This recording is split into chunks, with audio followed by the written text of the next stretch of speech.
नमस्कार. कोरोनाच्या वाढत्या कहराने मागील 4 महिन्यांपासून समाज मनामध्ये एक प्रकारची बेचैनी आणि अस्वस्थता व्यापून राहिली आहे. उत्तरोत्तर या विषाणूच्या संसर्गाची गती वाढत चालली आहे. ही गोष्ट चिंताजनक आहेच, परंतु बस आता संपलं सगळं असं वाटायला लावणारा निराशेचा विषाणू हा कोरोनाच्या विषाणूपेक्षा अधिक घातक आहे आणि त्याची लागण तरुण पिढीला होण्याचा मोठा धोका आहे.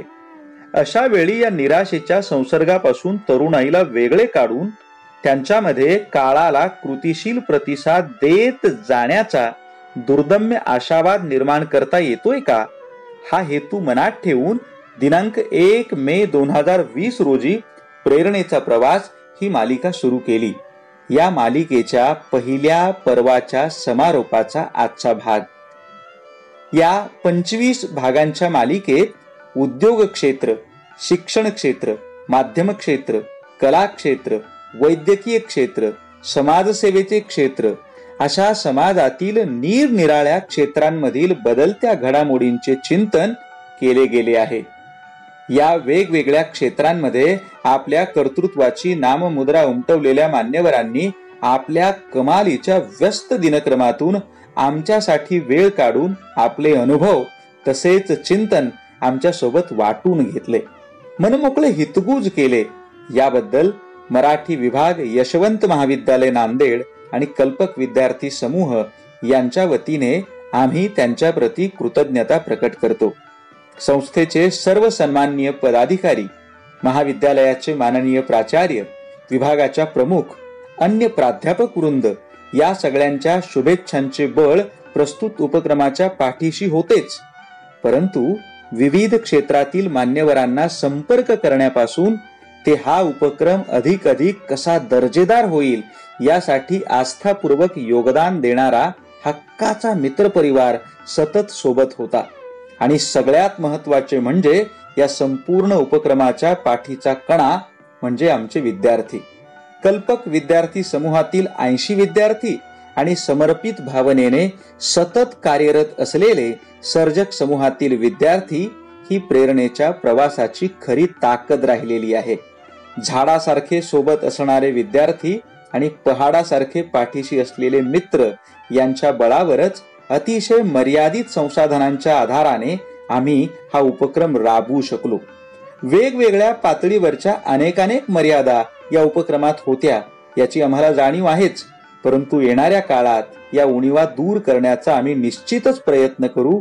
या अपेक्षेसह आपण समारोपाच्या विशेष भागाकडे वळूया. आपले आजचे तरुण तेजांकित आहेत विनोद शिरसाट.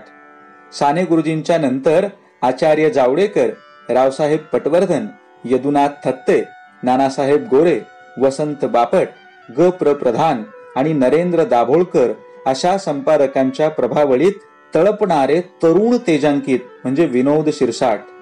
साने गुरुजींच्या विचारांचा वारसा समर्थपणे चालविणाऱ्या साधना साप्ताहिकाला तरुणाईचा आश्वासक चेहरा प्रदान करणारे प्रयोगशील संपादक म्हणजे विनोद शिरसाट.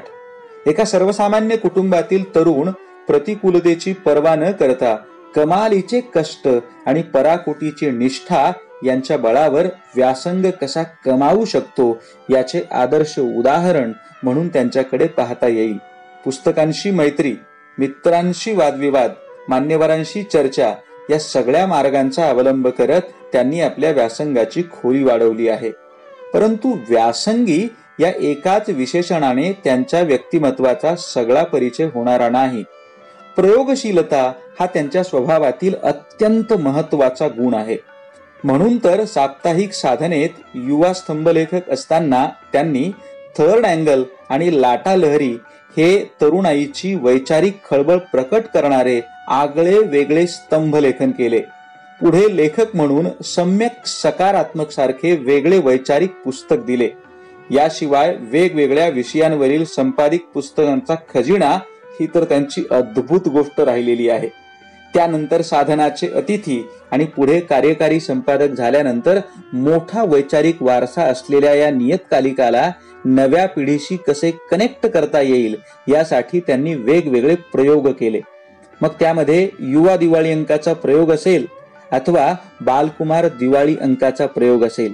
या प्रयोगातून त्यांनी केवळ दिवाळी अंकांची विक्री वाढवली असे नाही, तर त्याही पेक्षा महत्वाचे म्हणजे लहान मुले आणि तरुण यांच्यापर्यंत वाचन संस्कृतीचा विस्तार वाढवला. अनेक विषय हाताळले, कितीतरी विशेषांक केले आणि यातून साधना साप्ताहिकाला मराठी नियतकालिकाचा मध्यवर्ती चेहरा बनवले. नरेंद्र दाभोळकर यांच्या हत्येनंतर संपादक पदाची धुरा अचानकपणे त्यांच्या खांद्यावर आल्यानंतर त्यांनी नियतकालिकाला नवे रूप तर दिलेच, पण त्याबरोबरच साधना प्रकाशनाला नवी प्रतिष्ठा मिळवून दिली. आता गतवर्षीपासून कर्तव्य साधना या डिजिटल प्लॅटफॉर्मच्या माध्यमातून त्यांनी साधनेच्या प्रसाराचे नवे दालन खुले केले आहे. व्यासंग आणि प्रयोगशीलतेबरोबरच धाडस हा देखील त्यांच्या व्यक्तिमत्वातील महत्वाचा गुण राहिलेला आहे. यातूनच अगदी तरुण वयात असताना विजय तेंडुलकरांना अनावृत्त पत्र लिहिण्याचे जसे ते धाडस करू शकले, तसेच महाराष्ट्रातील भल्या भल्या वाचाळ वीरांना अंगावर घेण्याचे काम ते साधनेच्या अग्रलेखातून करत असतात. पण इतके सगळे करत असतानाही आपण काहीतरी और आहोत असे त्यांना अजिबातही वाटत नाही. पराकोटीची विद्वत्ता असतानाही त्याला उजळून टाकणारी विनम्रता त्यांच्या ठायी ठायी आहे. म्हणून तर अशा विनम्र विद्वानाच्या संवादाने प्रेरणेच्या प्रवासाच्या पहिल्या पर्वाचा समारोप करणे आम्हाला आवश्यक वाटले. आपण सर्वजण त्यांच्या या विद्वत संवादाचे सहर्ष स्वागत कराल अशी अपेक्षा आहे.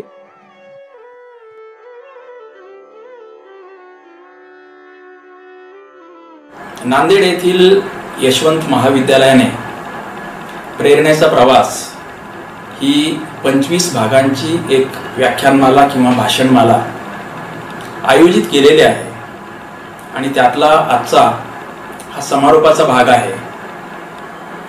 अशा पार्श्वभूमीवर तुम्हा सर्वांशी म्हणजे विद्यार्थ्यांशी, आजी माजी विद्यार्थी, शिक्षकांशी, पालकांशी आणि अन्य तुमचा सर्व मित्रपरिवार यांच्याशी संवाद साधण्याची मला एक खूप चांगली संधी मिळते. याबद्दल यशवंत महाविद्यालयाचे प्राचार्य, प्राध्यापक, विद्यार्थी आणि अन्य सर्व संबंधित या सर्वांना मनपूर्वक धन्यवाद देतो. आत्तापर्यंत 24 भाषणं तुम्ही सर्वांनी ऐकलेली आहेत आणि ही सर्व माणसं वेगवेगळ्या क्षेत्रातली आहेत. पत्रकारितेतली आहेत, समाजकार्यातली आहेत, आरोग्याच्या क्षेत्रातले आहेत, नाटक किंवा सिनेमाच्या क्षेत्रातले आहेत, शिक्षण क्षेत्रातले आहेत आणि या सर्वांची मनोगत किंवा भाषणं ऐकत असताना तुमच्या सर्वांच्या मनामध्ये खूप वेगवेगळ्या प्रकारच्या भावना आणि विचार यांनी खळबळ माजवली असणार आहे. आणि एवढं सगळी तुमच्या मनातली खळबळ माजल्याच्या नंतर आजचं हे समारोपाचं भाषण करताना तुमच्यासमोर काय बोलावं अशा प्रकारचा प्रश्न गेले काही दिवस माझ्या मनात आहे. जेव्हापासून हे समारोपाचं मनोगत किंवा भाषण करायचंय असं मला सांगण्यात आलं तेव्हापासून मला समारोपासाठी असंही सांगण्यात आलं की यशवंत महाविद्यालयातील बरेच विद्यार्थी त्यांना माझी 2 पुस्तकं, एक लाटा लहरी आणि थर्ड अँगल, ही खूप चांगल्या प्रकारे माहीत आहेत. अनेक लोकांनी त्यातली वाचलेली आहेत आणि म्हणून अशी सूचना आली की थर्ड अँगल आणि लाटा लहरी ह्या 2 युवा सदरांचे, या 2 पुस्तकांचे लेखक या नात्याने मी आज तुमच्यासमोर बोलावं अशा प्रकारची ती सूचना आहे. आणि म्हणून मी माझ्या आजच्या भाषणाचा जो विषय घेतला आहे त्याचं शीर्षक आपण असं करू की थर्ड अँगलमधून कोरोनाचे संकट कसे दिसते. म्हणजे थर्ड अँगल ही काय प्रक्रिया आहे हे मला तुम्हाला एकदा थोडक्यात सांगायचंय.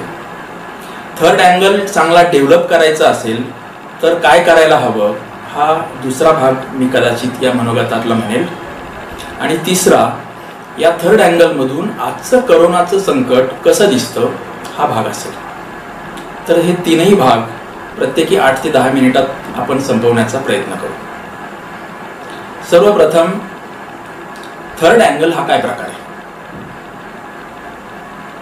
लाटा लहरी आणि थर्ड अँगल ही दोन युवा सदर 2004 आणि 5 या 2 वर्षी साधना साप्ताहिकातून क्रमशः प्रसिद्ध झाली होती. ही दोनही युवा सदर आहेत, म्हणजे एका युवकाने अनेक युवकांच्यासाठी लिहिलेली सदर, आणि त्यामध्ये काय तर युवकांच्या मनाला भिडणारे, त्यांना सतावणारे प्रश्न, समस्या याच्या अनुषंगाने ते लेखन होते. म्हणजे गंमत बघा की 15 वर्षापूर्वीची ती 2 युवा सदर, त्याला पुस्तक रूप मिळालं ते 5 वर्षापूर्वी, म्हणजे ती सदर प्रसिद्ध झाल्याच्या नंतर 10 वर्षांनी. 2 छोट्या पुस्तिका आहेत, एक लाटा लहरी आणि दुसरं थर्ड अँगल. लाटा लहरीमध्ये काय आहे तर लाटा लहरीमध्ये एक तरुण मित्र अन्य 5 तरुण मित्रांशी वेगवेगळ्या विषयावर चर्चा करतो, अतिशय घणाघाती चर्चा करतो, आणि त्या 6 मित्रांचे संवाद म्हणजे लाटा लहरी. ह्या लाटा आणि लहरी म्हणजे काय तर भावनांच्या त्या लाटा आणि विचारांच्या त्या लहरी. त्या लाटा लहरीची गंमत अशी आहे की आकाश नावाचा एक मित्र जो अतिव्याप्त विचार करतो, त्याच्या उरलेल्या 5 मित्रांशी संवाद करतो. तर ही 6 मित्र जे आहेत, हे 6 मित्र परस्परांच्या बरोबर जे चर्चा करतात, त्या चर्चेतून ते लाटा लहरी आकाराला आलेले आहे. याच्यानंतर झालं असं की थर्ड अँगल नावाच्या सदरामध्ये एक थिओरॉटिकल मित्र अन्य त्याच्या प्रॅक्टिकल मित्रांच्या बरोबर जे संवाद करतो ते संवाद मात्र एकतर्फी आहेत. किंबहुना हे थिओरॉटिकल मित्र प्रॅक्टिकल मित्रांच्या समोर भाषण करतोय, असं त्या थर्ड अँगल या पुस्तकाचं स्वरूप आहे. लाटा लहरीमध्ये काय आहे तर लाटा लहरीमध्ये वेगवेगळ्या विषयाचा आपण बऱ्याच वेळा किस पाडणं म्हणतो, त्याची छाननी करणं म्हणतो, तपासणी करणं म्हणतो, असं ते घडते. थर्ड अँगलमध्ये काय आहे तर हे सगळं चर्चा मंथन झाल्याच्या नंतर शांतपणे विचार करून त्या विशिष्ट विषयाकडे, प्रश्नाकडे, समस्येकडे कसं बघायचं हे त्या थिओरॉटिकल मित्राच्या मनात जे काही येतं ते म्हणजे थर्ड अँगल आहे. तर ही 2 सदर प्रसिद्ध झाली, त्यानंतर 10 वर्षांनी त्याच्या पुस्तिका आल्या आणि त्या चांगल्या अर्थाने लोकांच्यापर्यंत पोहोचल्या, वाचकप्रिय झाल्या. या 2 पुस्तिकांची गंमत अशी आहे की मी हे लिहिलं तेव्हा मी वयाच्या 25च्या पुढे आणि 30च्या आत होतो. आता ते लिहून झाले 15 वर्ष. पण गंमत अशी आहे की त्यावेळी ते जेवढं वाचकप्रिय ठरलं त्याच्या तुलनेत ते आता ते सर्व लेखन जास्त वाचकप्रिय ठरते. आणि याचं कारण काय तर ते मला असं दिसतं की आत्ताची तरुण मुलं आणि मुली ही अधिकाधिक परिपक्व होतात कमी काळात, कमी वयात. आणि याचं कारण उघड आहे की गेल्या 15 वर्षात आपल्या सभोवतालचं समाज जीवन इतकं बदललेलं आहे की ह्या बदलत्या वातावरणामध्ये तुम्हाला खूप जास्त एक्सपोजर मिळतं आणि परिपक्वतेचा जो प्रवास आहे तो तुलनेने जास्त गतीने होतो. तर लाटा लहरीचं मला हे वैशिष्ट्य वाटलं की त्यामुळे माणसं एकाच प्रश्नाकडे किती वेगवेगळ्या दृष्टिकोनातून पाहू शकतात, हे त्याचं महत्त्वाचं वैशिष्ट्य आहे. आणि थर्ड अँगलमध्ये प्रत्यक्ष कृती आणि विचार ह्या दोन्हीच्या मधलं अंतर कमी कमी व्हायला हवं, अशा प्रकारचा त्याच्यातला एक दृष्टिकोन आहे असं आपल्याला म्हणता येईल. तर जेव्हा तुम्ही कोणत्याही एका प्रश्नाकडे अनेक वेगवेगळ्या बाजूंनी पाहता तेव्हा काय होतं तर आपले दुराग्रह कमी होतात. आपल्याला समजलंय तेच पूर्णतः बरोबर आहे असं जे वाटणं आहे ते जरा आपण थोडंसं सावध व्हायला लागतं. आणि मग कोणत्याही प्रश्नाचं सिम्प्लिफिकेशन करणं किंवा अतिसुलभीकरण करणं हे मात्र त्याच्यातून टाळलं जाण्याची शक्यता वाढते.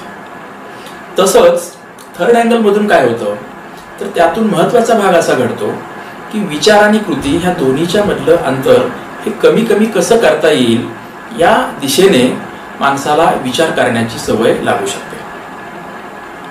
थर्ड अँगल बद्दल एक महत्त्वाचा जो भाग सांगायचा राहिला तो असा की थर्ड अँगलमध्ये हा काय थर्ड अँगल आहे असं आपण जर म्हटलं तर फर्स्ट अँगल कोणता, सेकंड अँगल कोणता, तर मी आता त्याच्या फार तपशिलात जात नाही, परंतु आपण असं म्हणू की त्रिकोणाचे किंवा कोणाचे 3 प्रकार असतात. एक लघुकोन, दुसरा विशाल कोन आणि तिसरा काटकोन. लघुकोन म्हणजे खूप संकुचित दृष्टीने पाहणं, विशाल कोन म्हणजे अतिशय व्याप्त दृष्टिकोनातून पाहणं आणि काटकोन म्हणजे जरा योग्य किंवा मध्यवर्ती किंवा खूप विशाल पण नाही आणि खूप लघु पण नाही अशा दृष्टिकोनातून पाहणं, अशी ती कल्पना होती. त्याच्यातून असंही सूचित केलंय की लघुकोनातून पाहणारी माणसं जास्त संकुचित विचार करतात, शॉर्ट टर्म विचार करतात, तात्पुरता विचार करतात. विशाल कोनातून पाहणारी माणसं जरा खूपच अतिव्याप्त विचार करतात आणि काटकोनातून पाहणारी माणसं ही वास्तवाच्या जवळ जाणारा विचार करतात, अशी साधारणतः ती मध्यवर्ती कल्पना आहे. तर मी आत्ता तुम्हाला सर्वांना, विशेषतः विद्यार्थ्यांना की जे आता 20 ते 30 वयोगटात आहेत असं मला सांगण्यात आलं, त्या सर्वांना मी असं सांगू इच्छितो या निमित्ताने, हे थर्ड अँगल काय प्रकरण आहे आणि ते कसं डेव्हलप होत गेलं या दृष्टीने, ते असं की खूप चांगल्या प्रकारच्या चर्चा परस्परांच्या मध्ये, मित्रांच्या मध्ये व्हायला हव्यात. थर्ड अँगल डेव्हलप करायचा असेल तर मी म्हणेल त्याची ही पूर्वअट आहे. समवयस्क मित्र जेवढ्या घणाघाती चर्चा करू शकतात तेवढे लहान किंवा मोठी माणसं करत नाहीत. लहान वयातली मुलं चर्चा नाही करू शकत, ते खेळतील, हसतील, बागडतील. खूप मोठी माणसं संवाद साधतील पण घणाघाती चर्चा फार होत नाहीत. एक 25च्या आत बाहेरची तरुण, समवयस्क यांच्यामधले वाद संवाद हे खूप जास्त होतात. आणखी वैशिष्ट्य असं पण आहे की या वयोगटामध्ये माणसांना म्हणजे तरुणांना अनेक प्रश्न पडायला लागले असतात. सभोवतालबद्दल खूप नव्या नव्या गोष्टी कळायला पण लागलेल्या असतात, प्रश्नही पडतात आणि कळतंय पण. तेव्हा ते सांगण्याची आणि नवं काही जाणून घेण्याची उर्मी या तरुण वयामध्ये जास्त असते. स्वाभाविकच त्या घणाघाती चर्चा होतात. माणसाची, या तरुणांची ऊर्जा खूप ओसंडून वाहत असते, तिला आउटलेट मिळणं गरजेचं असतं.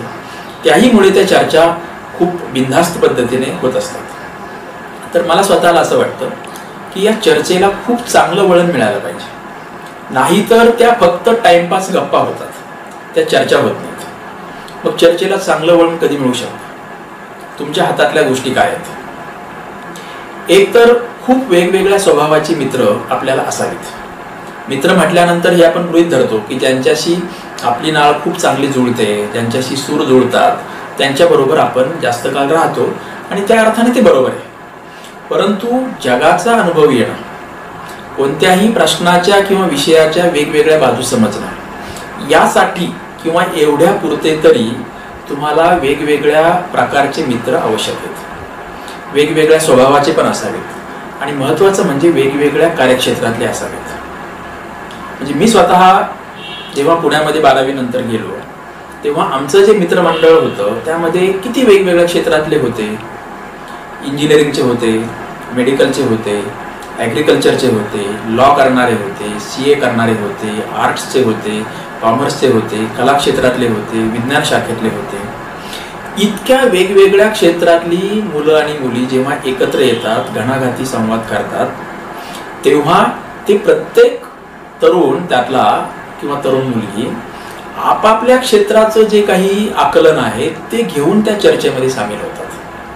त्यामुळे तुम्हाला त्या चर्चेमधून खूप वेगवेगळे आयाम हे लक्षात येत असतात आणि मला स्वतःला वाटतं की हे खूप गरजेचं आहे की वेगवेगळ्या क्षेत्रातले आपले मित्र असले पाहिजेत.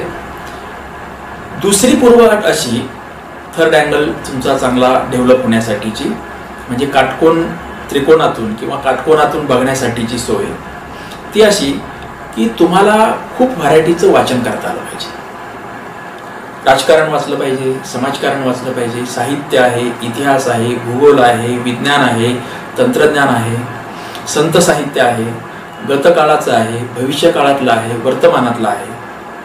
मला याची पूर्ण कल्पना आहे की वाचनासाठी आपल्याला किती वेळ असणार, प्रत्येकाला अभ्यासक्रम आहे, कौटुंबिक जबाबदाऱ्या आहेत.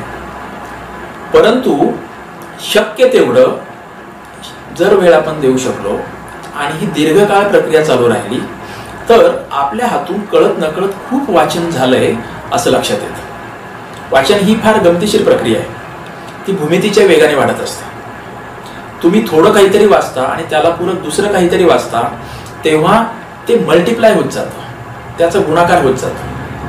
त्यामुळे वेगवेगळ्या स्तरातलं आणि वेगवेगळ्या प्रकारचं वाचन जर केलं तर आपल्या बुद्धीला एक प्रकारचं तेज येतं आणि ह्या गुणाकाराच्या मधून आपलं आकलन हे खूप जास्त समृद्ध होतं. त्यामुळे दुसरा मुद्दा असा की वेगवेगळ्या क्षेत्रातलं वाचन केलं पाहिजे. पहिला मुद्दा मी सांगितला की वेगवेगळ्या प्रकारचे मित्र असले पाहिजेत. आता आहे तिसरा मुद्दा.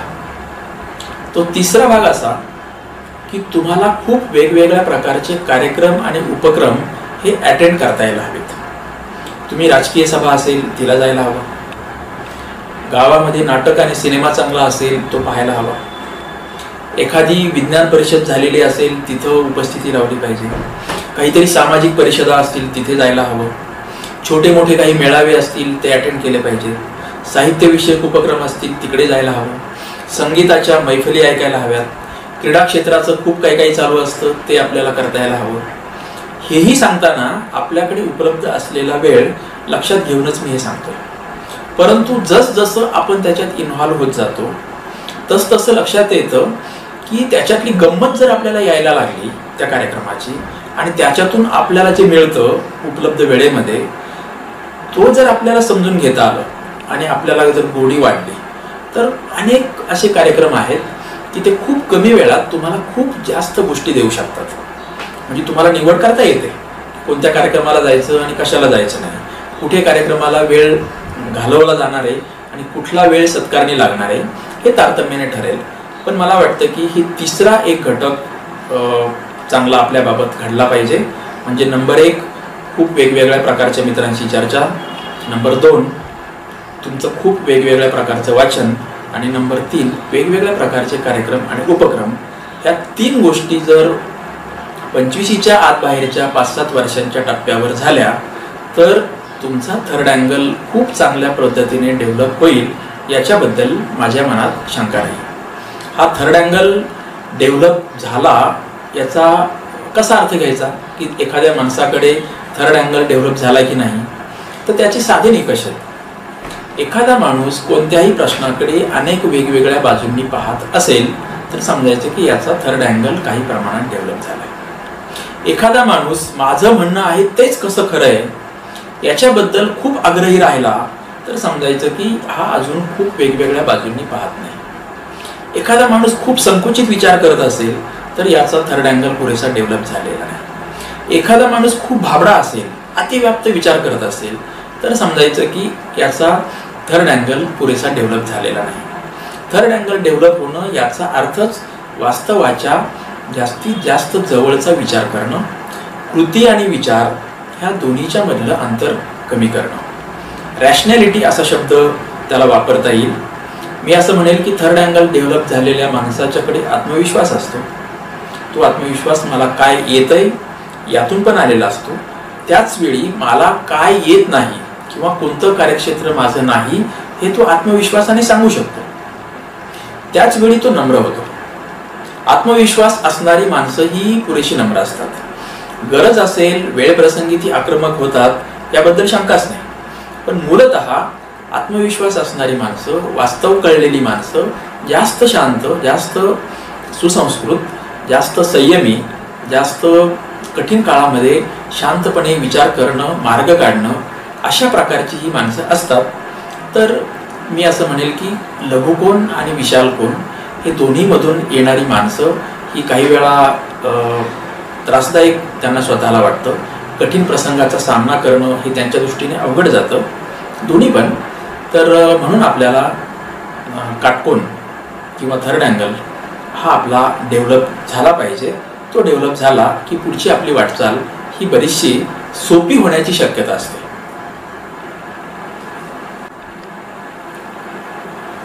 थर्ड अँगल म्हणजे काय, थर्ड अँगल डेव्हलप कसा करायचा हे 2 भाग झाल्याच्या नंतर आता आपल्याला मुख्य प्रश्नाकडे जे वळायचं आहे तो असा की आजचं जे करोनाचं संकट आहे या संकटाकडे कसं पाहायचं.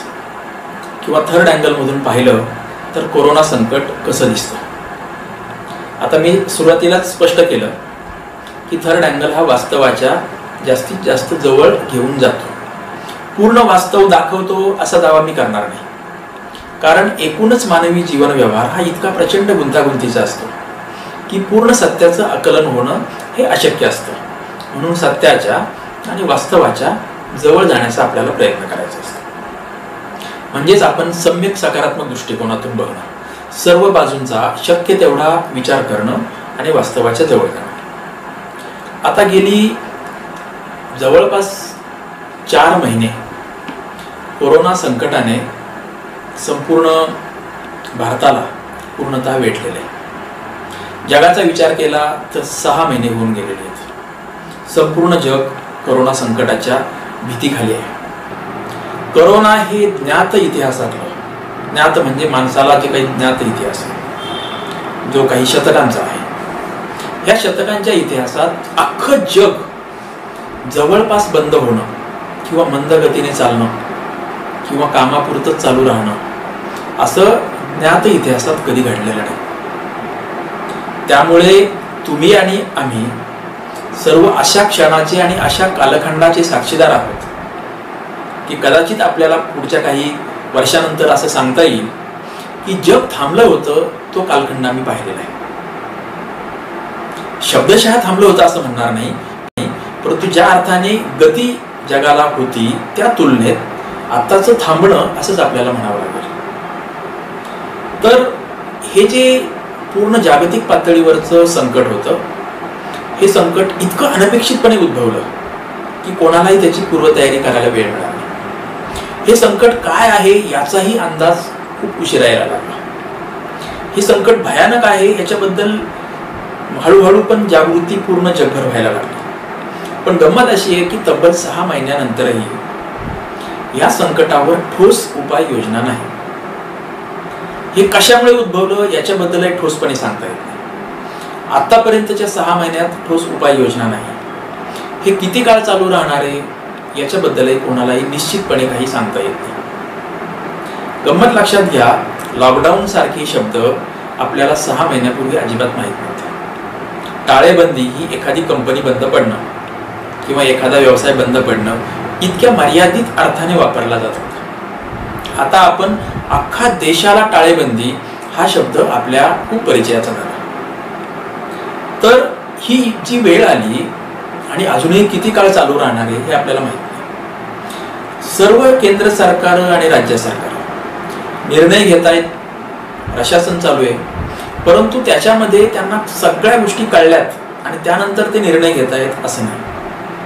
ते सुद्धा आपल्या इतकेच किंबहुना आपल्यापेक्षा जास्त, म्हणजे सर्वसामान्य माणसापेक्षा जास्त गोंधळलेले आहेत, संभ्रमात आहेत. एक तात्पुरती डागडुजी काय करता येईल अशा प्रकारचं ते काम करतायत, कारण पुढचा अंदाज नाही. लक्षात घ्या की राज्यकर्त्यांना अंदाज नाही. तो का अंदाज नाही? तर त्याचं मुख्य कारण असं आहे की आरोग्याच्या क्षेत्रातले आणि विज्ञानाच्या क्षेत्रातली माणसं कोरोनाबद्दल ठोसपणे काही सांगू शकत नाहीत. सुदैवाने आरोग्य आणि विज्ञान ही अशी क्षेत्र आहेत की जिथे एक्झॅक्टनेस असतो, जिथे काटेकोरपणा असतो, जिथे एखादा निर्णय झाला, एखादा सिद्धांत आला, एखादी चाचणी यशस्वी झाली तर ती सार्वत्रिक लागू होते, संपूर्ण जगाला लागू होते. आणि तशा प्रकारचं चित्र अजून त्यांच्यापर्यंत नाही. आणि म्हणून विज्ञान आणि आरोग्याच्या क्षेत्रातले लोक अतिशय नम्रपणे असं सांगतात की नाहीये, याच्यावर उपाययोजना आमच्या समोर नाही, याच्यावर लस अजून सापडत नाही किंवा कोरोनापासून दूर राहण्याचा काही मार्ग आम्हाला अजून दिसत नाही. आम्ही संशोधन करतोय, किती काळ लागेल माहीत नाही, कारण ही एक प्रक्रिया आहे. आता एकदा आपण हे लक्षात घेतलं की सरकार सांगू शकत नाहीत, तज्ज्ञही सांगू शकत नाहीत आरोग्याच्या आणि विज्ञानाच्या क्षेत्रात.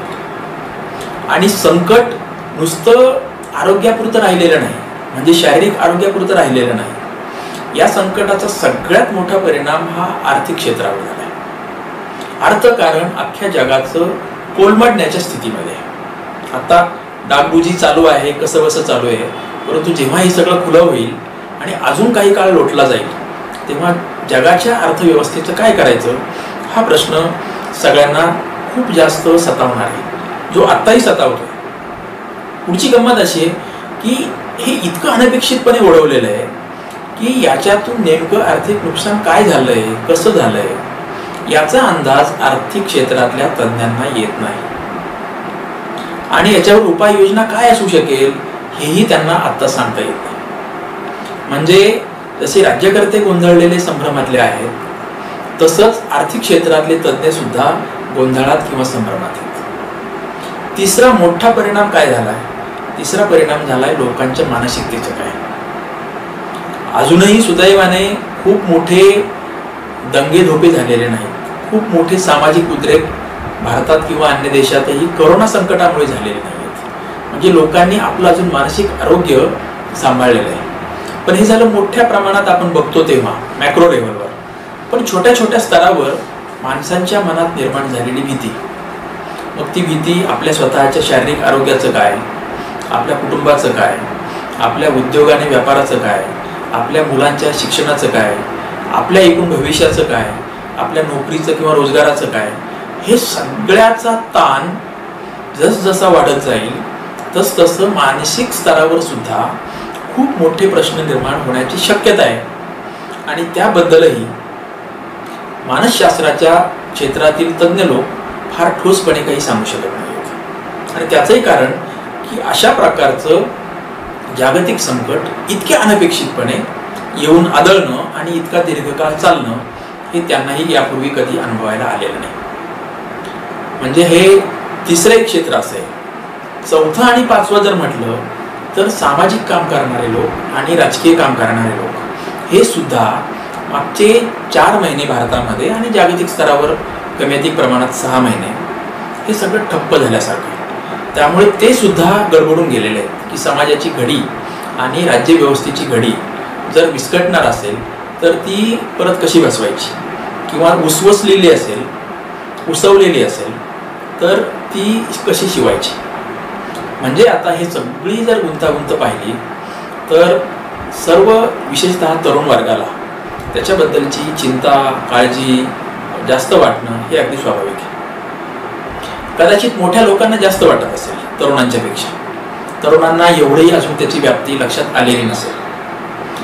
काहीही असो, पण संपूर्ण जग एका मोठ्या संकटातून जात आहे आणि खूप काय काय आपल्या कानावर येऊन आदळत आहे.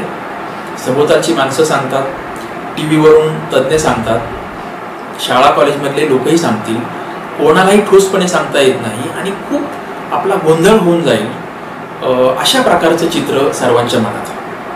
अशा पार्श्वभूमीवर ह्या कोरोना संकटाकडे कसं बघायचं, की आता जग पुढी जवळ आली असं पण काही लोकांना वाटू शकतं, किंवा जीवन किती क्षणभंगूर आहे असंही लोकांना वाटू शकतं. तर मला असं वाटतं की या पार्श्वभूमीवर थर्ड अँगलमधून बघणारी माणसं, म्हणजे अतिव्याप्त विचार करणारी माणसं किंवा खूप जास्त बाजूंनी विचार करणारी माणसं असं आपण म्हणू, ही माणसं जरा वास्तवाच्या जवळ जायचा प्रयत्न करतात. वास्तवाच्या जवळ जायचं म्हणजे वेगवेगळ्या बाजूंनी पाहायचं. मग आपल्या असं लक्षात येतं की अशा प्रकारचं संकट हे मानवी इतिहासामध्ये जगावर पहिल्यांदाच आलेलं आहे का, त्यासाठी थोडा जगाचा इतिहास अभ्यासायला पाहिजे. हे खरं आहे की जग पूर्ण थांबलंय असं पूर्वी कधी घडलेलं नव्हतं, परंतु अशा प्रकारचे साथीचे रोग प्रत्येक शतकातून एकदा तरी अख्ख्या जगावर येऊन गेलेले आहेत.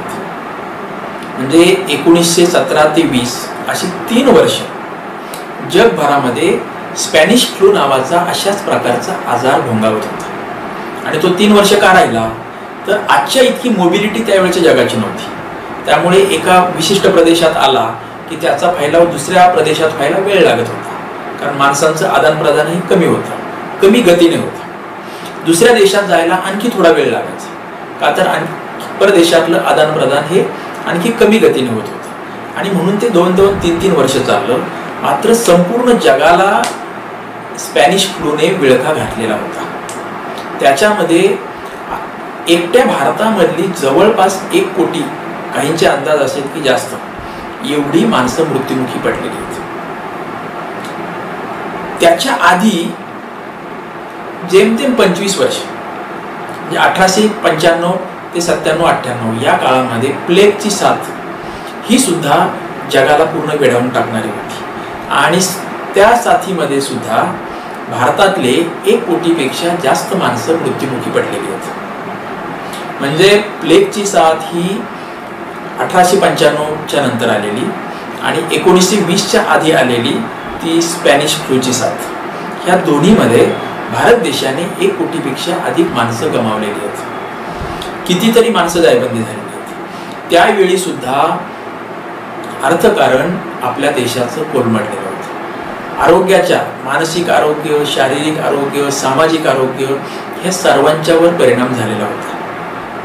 पण मुद्दा असा आहे की त्याच्यामधून माणूस, आपला समाज, आपला देश आणि अख्खं जग हे बाहेर पडलेलं आहे. हे झालं मागच्या 2 शतकातलं. जसजसं मागे जाऊ तसतसं लक्षात येतं की त्याची आकडेवारी जरी ठोसपणे उपलब्ध नसेल तरी प्रत्येक शतकात कधी ना कधी कोणत्या ना कोणत्या साथीने कोट्यावधी माणसं, लक्षावधी माणसं, अक्षरशः लोकांना उचलता येणार नाही डेड बॉडी इतकी मृत्युमुखी पडलेली आहेत. त्यामुळे आता आपण संकटाचा सामना करतोय हे जागतिक आहे. हे जरी खरं असलं तरी अशी जागतिक संकट ही यापूर्वी खूप मोठ्या प्रमाणात येऊन गेलेली आहेत. दुसरा भाग हे झालं साथीच्या आजारामुळे आलेलं संकट. आपल्याला हे पण माहिती आहे की जगामध्ये महायुद्ध झालेली आहेत. महायुद्धामध्ये 3-3, 4-4, 5-5 वर्ष महायुद्ध झाले. काही 2 राष्ट्रात, 3 राष्ट्रांमधले वाद सुद्धा किंवा मोठी युद्ध दीर्घकाळ चाललेली आहेत. त्यामुळे महायुद्धाच्या काळात किंवा 2-2, 3-3 राष्ट्रांच्या मधल्या युद्धाच्या काळात, आणि हे सगळं मी अलीकडच्या 200 वर्षातलं म्हणतोय, त्यापूर्वीचं बघितलं तर मध्ययुगीन कालखंड, त्या काळात तर युद्ध आणि लढाया आणि अनिश्चितता ही इतकी सार्वत्रिक होती की तिथले भूप्रदेश आणि तिथल्या रचना ह्या सारख्या बदलत होत्या. त्यामुळे केवळ साथीचे आजार नाही तर मानवनिर्मित, ज्याला आपण मानसिक आजार म्हणू किंवा मानवनिर्मित क्रौर्य म्हणू किंवा त्यांचा हावरटपणा म्हणू, याच्यामुळे सुद्धा अख्खं जग वेठीस धरलं गेलं होतं. त्याही वेळी आजच्यासारखी खूप कमी अधिक प्रमाणात परिणाम जगावर झालेले होते.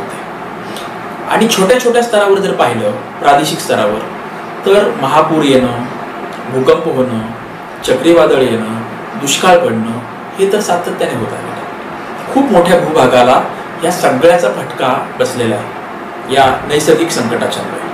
तर आपण मुद्दा लक्षात असा घेतला पाहिजे थर्ड अँगलमधून बघणाऱ्या माणसांनी की अशा प्रकारची संकट जगावर पूर्वी आलीत, मोठ्या भूभागावर आली, ती मानवनिर्मित पण होती आणि निसर्गनिर्मित सुद्धा होती. या सर्वांच्या मधून जग पुढे सरकलेलं आहे. त्यावेळी माणसं गेली, संपत्तीची नासधूस झाली, खूप नुकसान झालं, हे सगळं खरंच आहे. परंतु जग पुढे सरकलेलं आहे.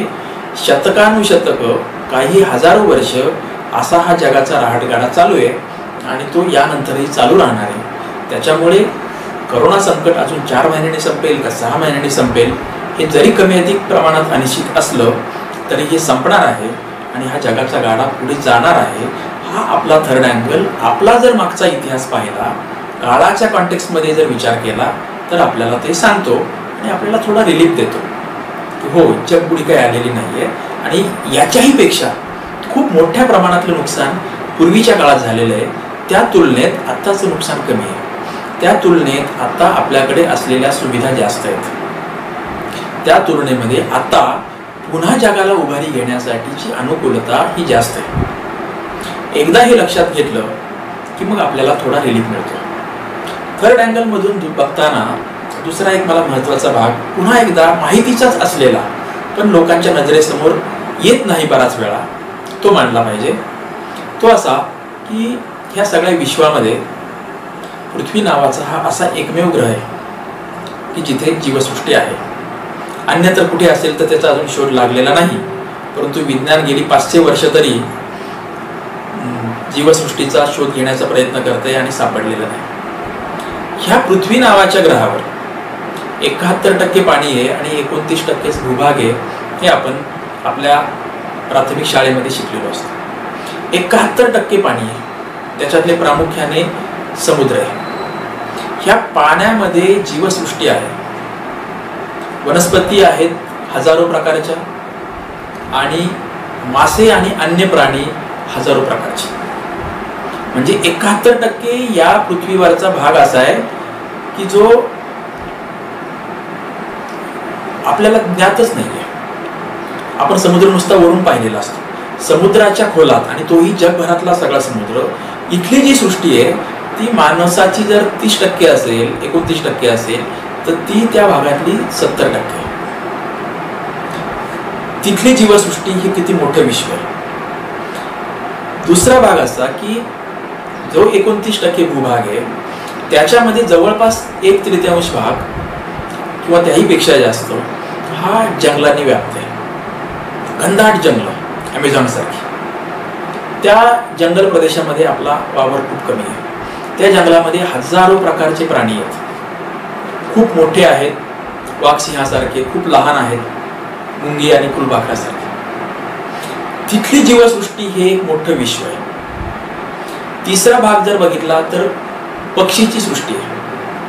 म्हणजे आकाशातली जे आपण उडणारे पक्षी म्हणू, त्यांचं जरी आपण गणित केलं तरी ते लक्षावधी पक्षी, कोट्यावधी पक्षी, हजारो त्याच्यातले प्रकार, त्याहीमुळे आपण अचंबित होतो.